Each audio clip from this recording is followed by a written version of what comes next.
Hello and welcome to Fiction Fans, a podcast where we read books and other words too. I'm Lily. And I'm Sarah.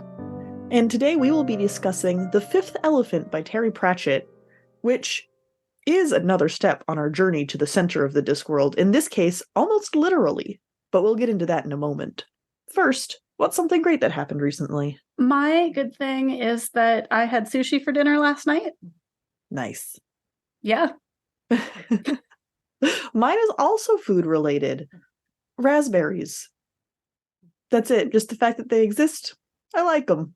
Raspberries are pretty great. It's true. Mm-hmm. They're in season right now and so good.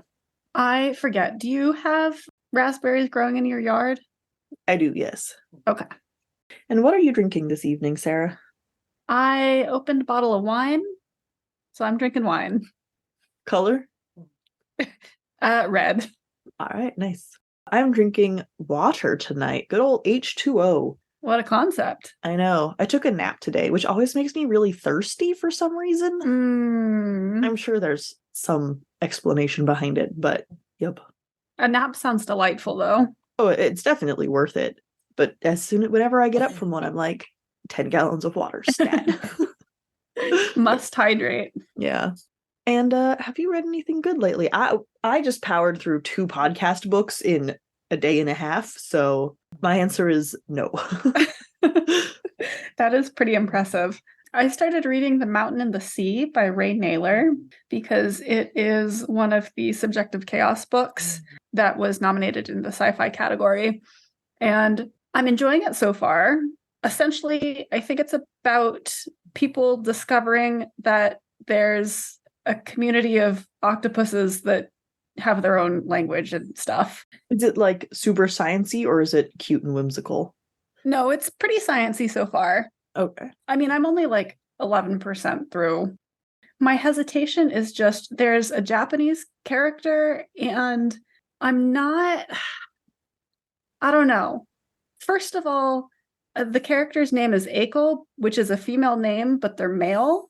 And it doesn't seem like there's going to be something related to that or that Naylor has thought about that at all, which gives me pause a little bit. It doesn't feel like a conscious choice. It doesn't feel like a conscious choice. And then there was also this phrase or this sentence that they had in their first chapter where they talk about a book written by a gaijin, and just the way that Naylor used gaijin in the sentence made it feel like he was, I don't know, just trotting out the one word of Japanese that he knew. You know, like when you just throw a foreign language into the conversation because the character is supposed to be foreign. Yeah. So I'm a little apprehensive just in that regard. Well, you're only 11% in. Maybe it'll come around. It's quite possible. And the book, I'm enjoying the book otherwise. And Eiko has only had, I think, 1 chapter. So we have certainly not seen a lot of him. But yeah. Well, I look forward to hearing what you think about it once you've read the whole thing. That was like our fastest introduction ever. I guess we're getting into Discworld. I'm sure we've had faster introductions before. But I do think that it's time to get into Discworld.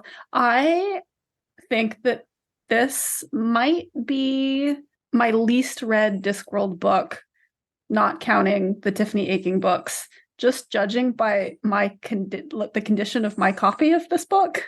Yeah. Yeah.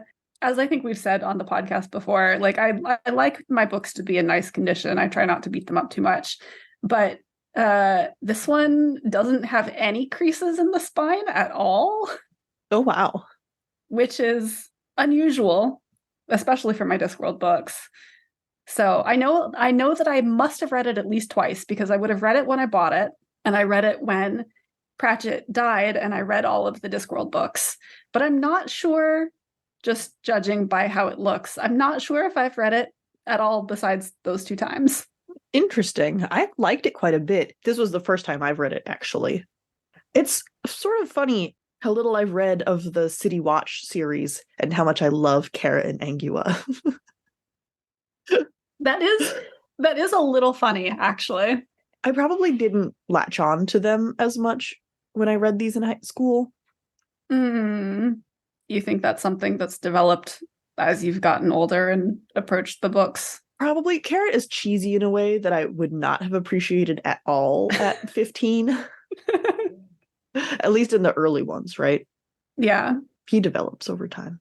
So anyway, I was delighted that I loved this book quite a bit. It's definitely one of my Pratchett books in the best condition because I've owned it for a day and a half. Yeah, that would do it. So the absolute first thing I noticed reading this book, named The Fifth Elephant, is that it has nothing to do with the fifth elephant. Is that really just a Fifth Element joke? Like, is that just the whole point? It could be. Yeah, I don't think that we've had a book so far where the title and back copy have so little to do with the actual plot of the book. So little. And it kind of straight up lies. The back summary says Vimes goes to Uberwald to solve the puzzle of the missing pachyderm. No, he goes there for the coronation of the new dwarf king. Like, what? That's not even kind of accurate. Yeah, it's a little wild, actually. It's one thing to like focus a lot on an element of the book that's actually incredibly minor. I mean, that would still annoy me. But that, like, whoever wrote the back copy was stretching to try to make this have any connection at all. Which is funny because I feel like they didn't really. I mean, we do get a couple of scenes in the beginning of the story with the fifth elephant. I know, I keep almost saying element also. Yeah. I wasn't thinking element, and then you said it, and now that's all I'm going to be able to say. You're welcome. But yeah, we get a couple of scenes in the beginning of the book with the fifth elephant, and the fifth elephant is, mentioned offhand a couple of times, but really plays no part in the story at all. And Vimes is not in Uberwald to solve the mystery of the missing pachyderm. Yeah, I mean, Uberwald is on the corpse of the fifth elephant, which is kind of horrifying. The imagery of lard mines and like mining ivory out of this just like giant corpse is a lot. I don't actually have any issues with it. It didn't bother me. It was just like kind of metal. It is metal, I'll give you that. Completely unrelated to the fifth elephant. Like the rest of the book? Like the rest of the book, yes. Do we think that Vimes and Sybil have a happy marriage? Okay, so we know that they love each other. Like, I think that's pretty clear. But there's a scene in the very beginning of the book where, like, Sybil is crying because it's implied that she's unhappy and not necessarily in the marriage, but like with how this conversation that she's had with Vimes has gone and that things aren't exactly as she imagined they would be. And just sometimes love isn't enough to make a marriage last. I don't know. Yeah. No, Vimes is definitely a better cop than a husband. Yeah.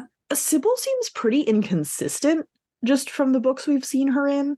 Like, when she's introduced, she breeds dragons and is completely badass and independent. And we don't see anything about the dragons, like, ever anymore. There's a mention of the dragon sanctuary in this book. She donates some money to a dragon sanctuary. But that's just her being a rich lady, not her, like, stomping around in boots, like, getting burnt by dragons all the time. Well, I think it's actually Vimes who donates the money to her dragon sanctuary, but yeah. Okay, so, like, just the fact that a dragon sanctuary exists. I feel like she has evolved into a character who is just, like, sad that Vimes doesn't spend more time with her and does nothing except pine after him. So we don't see her do anything else. Yeah. And I think part of that is to highlight Vimes sort of neglecting her, but like if she also had something she was as into as Vimes was into policing, which was why they got together in the first place, they both had these passions, then it wouldn't suck as much that he was off doing stuff because she would also be doing stuff. Yeah, I don't know. I think this is one of the few times where I like the character as they're introduced better than I like the character as they've developed. Because she's not developed, she's devolved. Yes. She was a full person and now she's just a wife, and that kind of sucks. Yeah. And I feel really bad for her because she doesn't seem happy about a lot of things. She just seems kind of resigned to how her marriage is going to go. And maybe, yeah, I think you could probably argue that she could be a little more proactive in trying to have like a conversation about it. But she does try to talk to Vimes and he blows her off because he's busy policing. Yeah, I was gonna say she is very proactive, but also like doesn't try to stop Vimes from, being as into his job as he is. And so she just ends up being very much like at the bottom of his priorities all the time. Well, I think she's proactive in trying to tell him spoiler, spoiler, spoiler, but she's not proactive in saying, I am unhappy with what you're doing. I guess I'm thinking of other books maybe, but we see her quite often like they're supposed to have a weekly dinner together and she plans things for them to do. And we just always see Vimes going, sorry, gotta solve a murder, bye. Yeah, but that's my point. Like, yes, she does stuff, but she doesn't actually tell him directly, your behavior is making me unhappy. That's true. Like, how is he supposed to know that his blowing off their dinner is distressing her so much if she just has this, stiff upper lip about it? I was going to argue with you until you got to the so much part of that, because he's being you wouldn't treat a friend that way, let alone a spouse that way. No, that's why yes, he should recognize, but like he can't know how much it's affecting her unless she tells him. Yes, with that I agree with you. It's definitely a bummer, and he's pretty condescending to her, which she does stand up for a little bit in this book.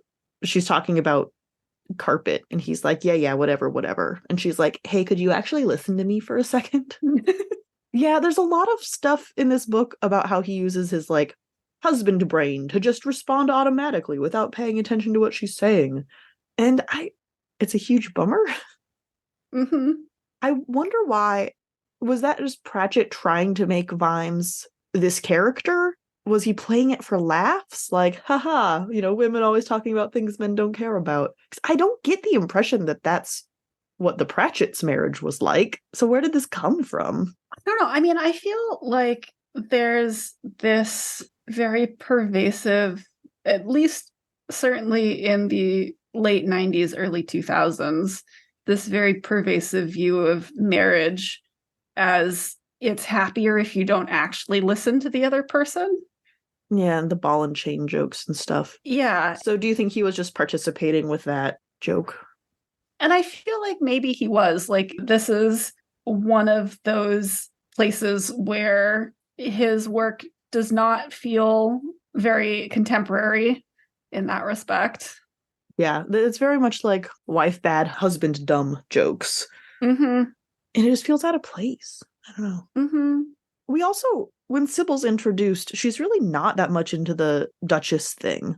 And yet she has sort of become this caricature of the like, I want everything to be fancy and my husband is so uncouth. No, I don't get that exactly from her, even in this book. Maybe it's because the only times we actually see them together are when he's forced to be with her because of a fancy event.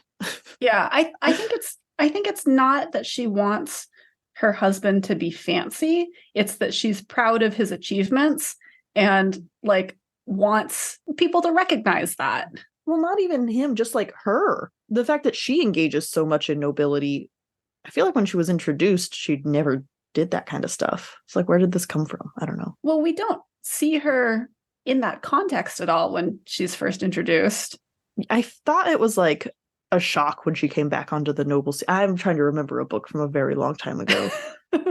I guess, yeah, the stark difference between her being introduced as an eccentric dragon breeder into we only ever see her like in fancy situations playing up the nobility thing. It's just so very different.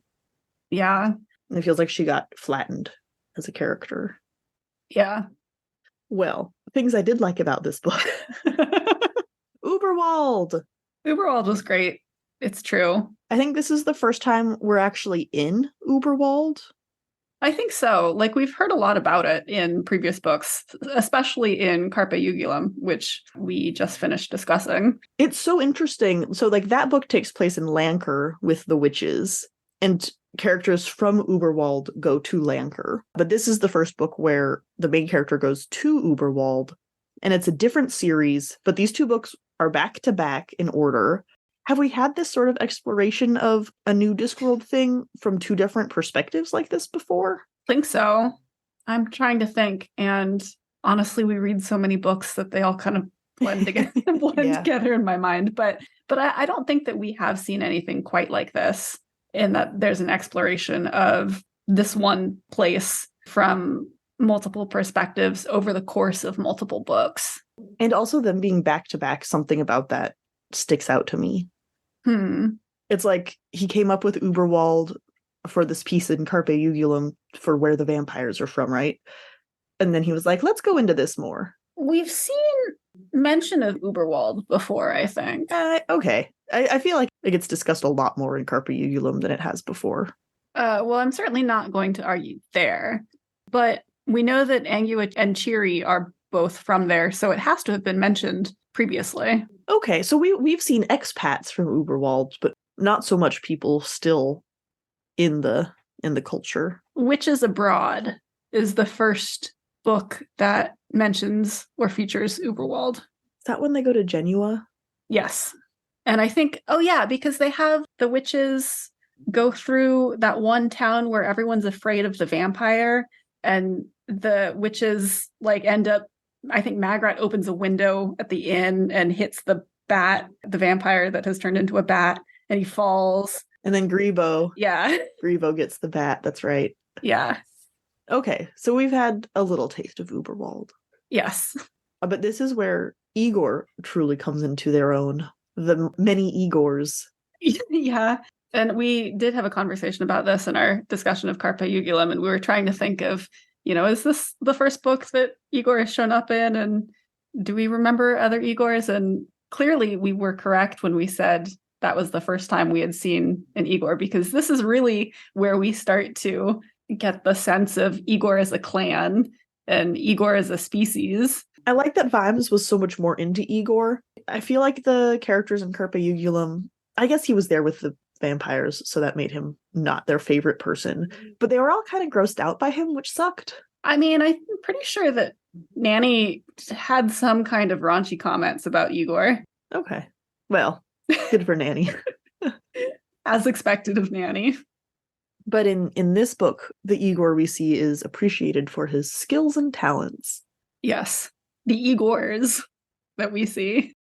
Okay, so back home in Ankh-Morpork, Colin sure has been getting into some mischief. Yes, so as we've mentioned, Vimes goes off to Uberwald for the coronation of the new dwarf king. He leaves Carrot in charge. Carrot decides he's going to go off too, leaving Colin in charge, which is a bad idea because Colin immediately starts power tripping and making life miserable for everyone who is still working at the watch. It's foreshadowed a little bit in the very, very beginning. My comment is from page 8. They have created a traffic enforcement division, and Colin is the worst. Just taking bribes and clamping wheels, if basically stopping for someone to cross the street, and then having someone cross the street slow enough that they have to stop to get the fine money out of them. Just the worst. And I was like, ugh, Pratchett, you've done such a good job of making me not hate your police characters. I get that Colin is not Vimes, but it still sucks. And then he was supposed to be disliked in this book. So I was like, he did such a good job of making me so annoyed with him, immediately. Yeah, Colin, he's pretty bad in this book. Yep. Yeah, but it's definitely that stereotype of someone being promoted past their competency. And then just going nuts. Yeah. And then going nuts and micromanaging and being horrible. And it's all that office drama, but in a Discworld setting. I loved the scene where he was accusing people of stealing sugar cubes, and then later you see him eating sugar cubes without noticing it. All right, when should you read this book? You definitely need to have read the other City Watch books for this. Yeah. There's no getting around that here. Yeah, I think you definitely need to have read the other City Watch books at the very least. You probably don't have to have read anything else. Yeah, reading it right after Carpe Ugulum is such an interesting experience that was very neat and I liked quite a bit. I think that's fun, but I don't think it's necessary. Yeah, it introduces all of the elements of Uberwald just fine. Yeah.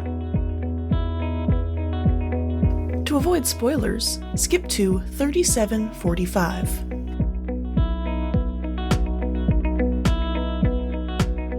Well, as I've mentioned before, I sure do love Carrot and Angua. Yes, you do. You do love Carrot and Angua. It's true.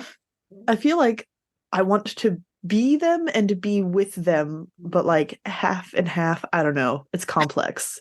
But this was a really good book for them. There's been some like tension between them that hasn't really been addressed, and it kind of comes out in this book. Yeah, I don't know if all of the I feel like they still have to talk it out. Yeah. But for example, in Jingo, we see Angua upset because she feels that Carrot doesn't worry about her and just kind of lets her do her own thing. And here we see Carrot worrying about Angua, so that feels like a nice dovetail. Yeah. And I mean, in Carrot's defense in Jingo, he does go after her. Oh, no, he doesn't. Vimes makes him go after her, I think. Yeah, I don't think that he goes after her voluntarily. Yeah. He's just like, she can handle it. She's fine. She doesn't need me around, which I actually love quite a bit. But in this, when she's returning home, he like freaks out, quits his job, and just jets off after her immediately. It does, because we don't see so much of their conversations, it does feel a little bit like an overreaction. I mean, obviously it's not, because we see what happens in Uberwald and how Angua clearly has issues with her family. But just in the beginning, it kind of feels like, Carrot, what are you doing? This is out of character for you. Yeah. And it was out of character, but he was worried about her. And then, well, when he gets injured at the end, when her brother almost kills just breaks a bunch of his bones, Carrot gets beat up pretty bad. I thought he only broke his arm. Wasn't he also, he got punched in the chest too, I thought.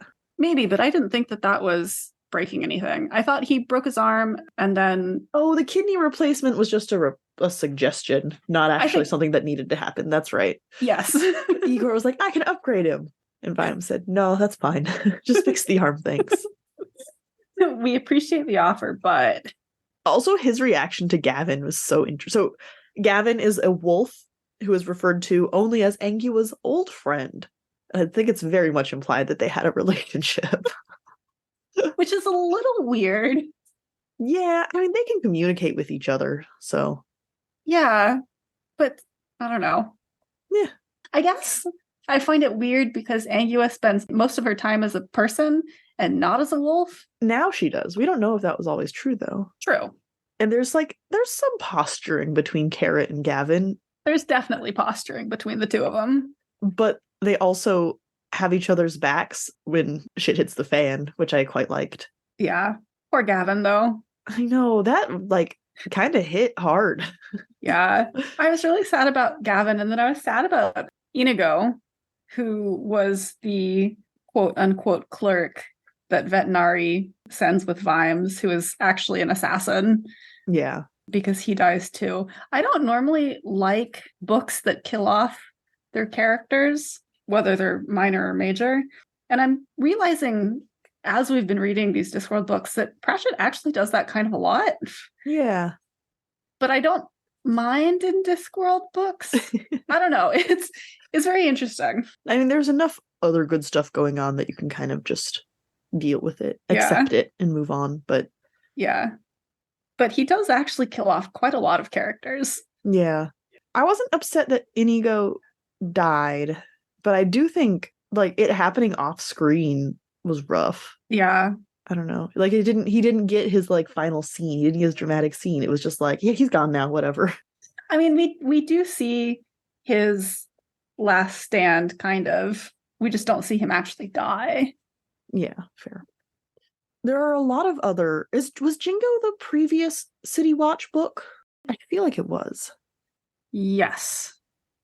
Yes, I think it was. Because there are quite a few things brought up in that I feel like are, if not resolved, at least addressed in this book, like Carrot and Angua and how their relationship, it's not rocky, but it's very much like uncertain. Mm-hmm. Or at least to Angua it is. They definitely have issues that they need to work out between the two of them. Talk to each other. I feel like that's our relationship advice for everyone in this book. Yeah. Turns out it's basically always the only advice that you need. Yep. But yeah, so another thing brought over from Jingo is we see Nobby experimenting more with women's clothing.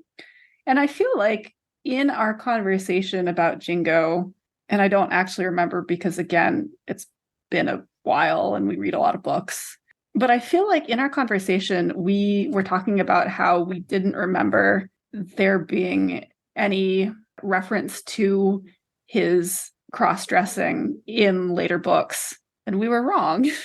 Yeah, it felt more like a punchline in this book than it did in Jingo.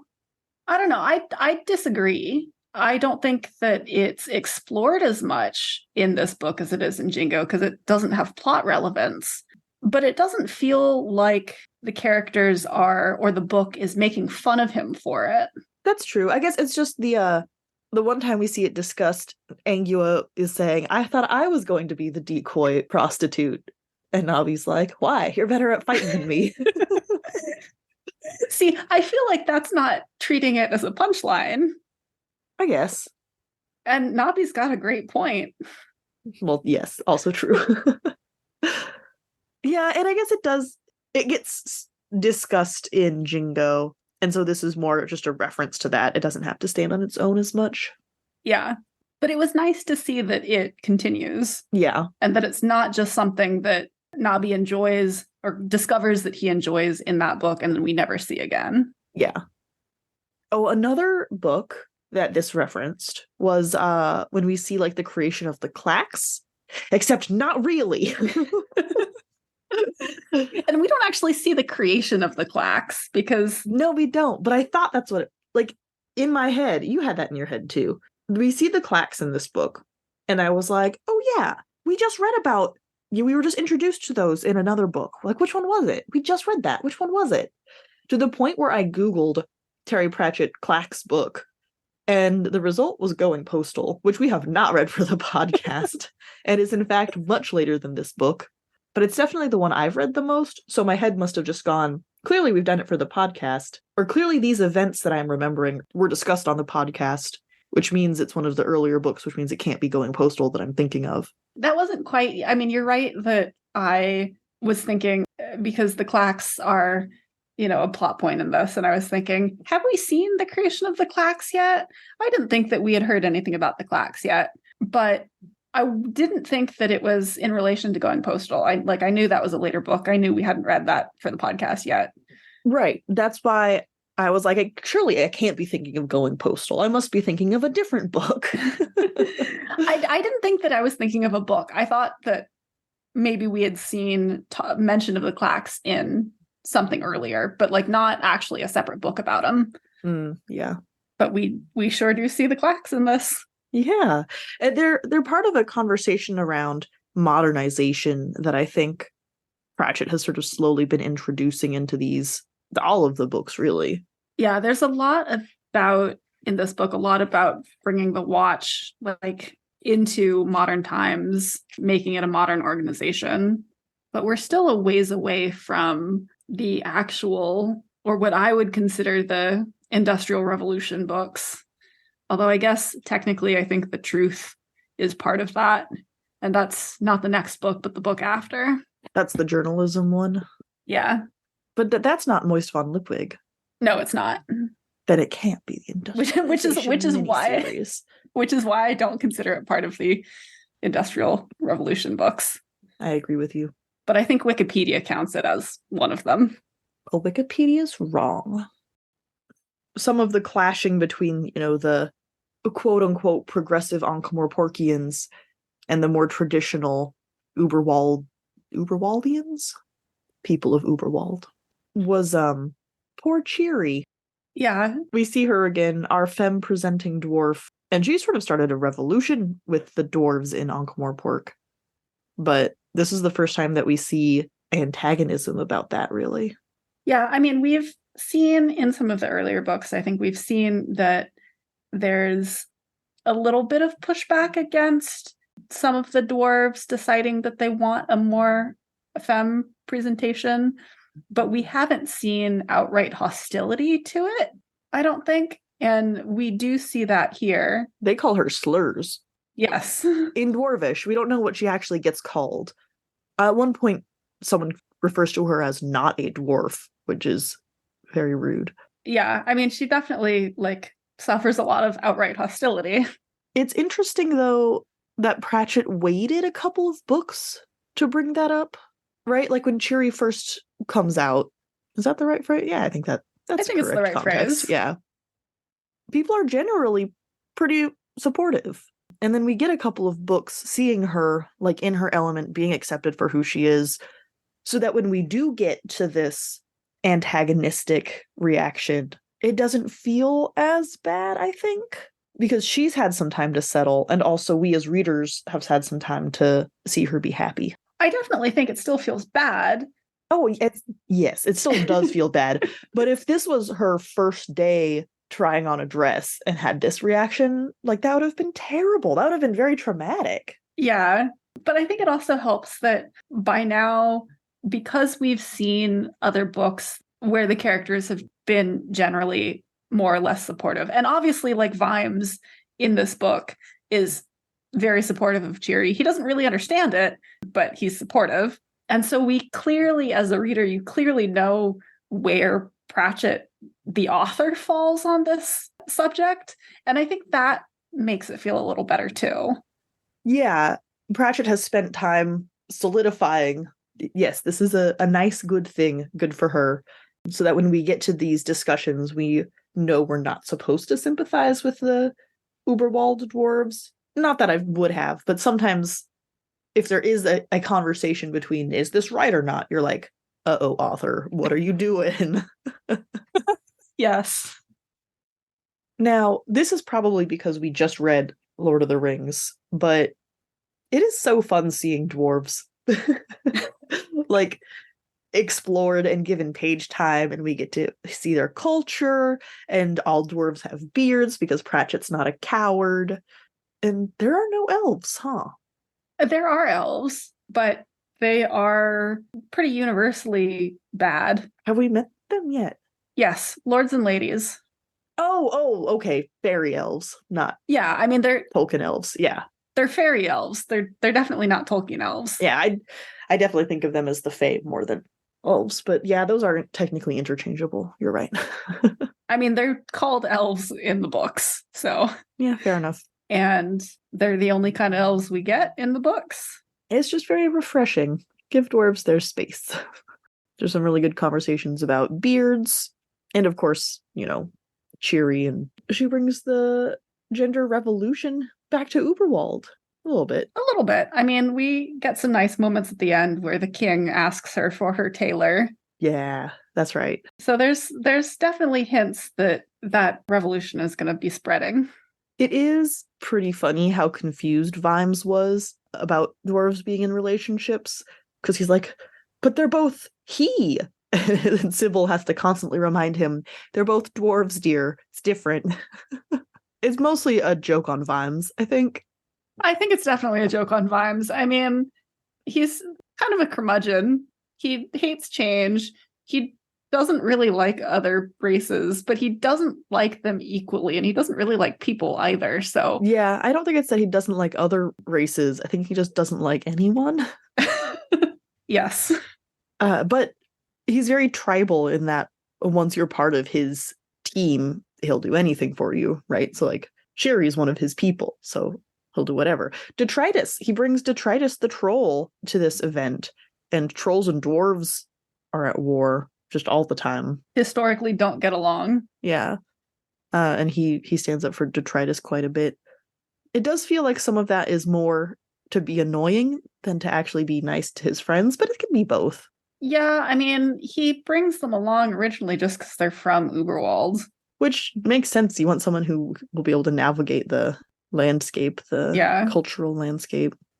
But I do kind of get the feeling that a lot of his standing up for detritus is because he didn't exactly think about the implications of bringing a troll to the crowning of a dwarven king. And now that he has, he's not going to back down. Yeah, it's posturing a little bit. Yeah. But that is better than saying, okay, detritus, like, go sit in your room quietly for all of the time we're here. You don't get to come to any of the parties. Sucks to suck. It's true. Oh, detritus also got some really good page time. So trolls get smarter in cold weather and lose smarts in warm weather, shall we say. And so because it's so cold up in Uberwald, we see a very different side of detritus, which was nice. Yeah, it is nice to see him more as a rounded character and less as just kind of the enforcer who can't count to 5. Yeah, I really liked this book. It's a good book. Yeah.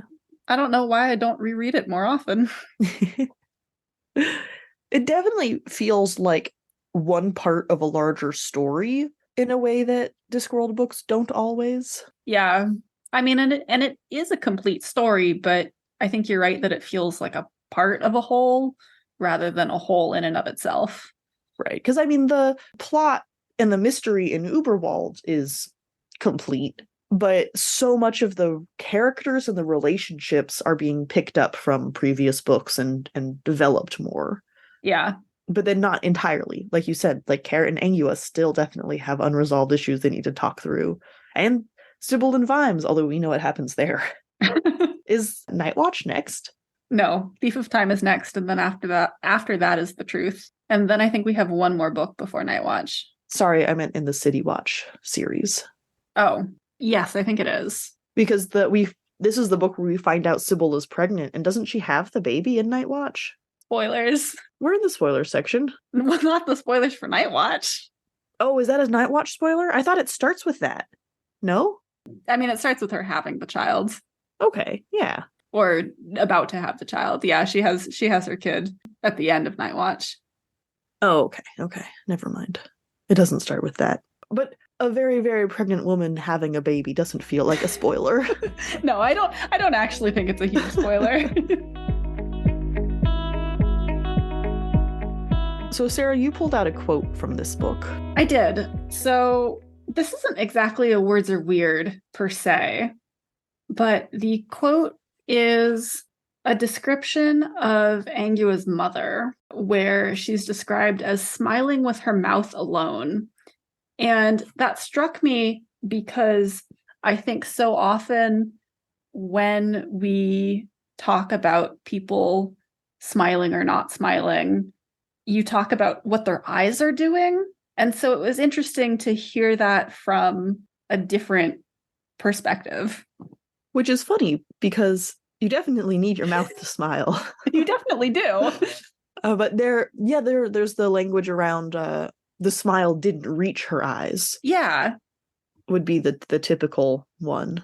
Yeah, like all of that description tends to center around your eyes and not your mouth. But it gets the same point across. It does. She might be smiling, but she don't mean it. Yeah. But so I just thought it was interesting that we got to see a little different turn of phrase here. Absolutely, yeah. A less cliched one, perhaps. Yeah. So not weird so much as words are cool. Yeah.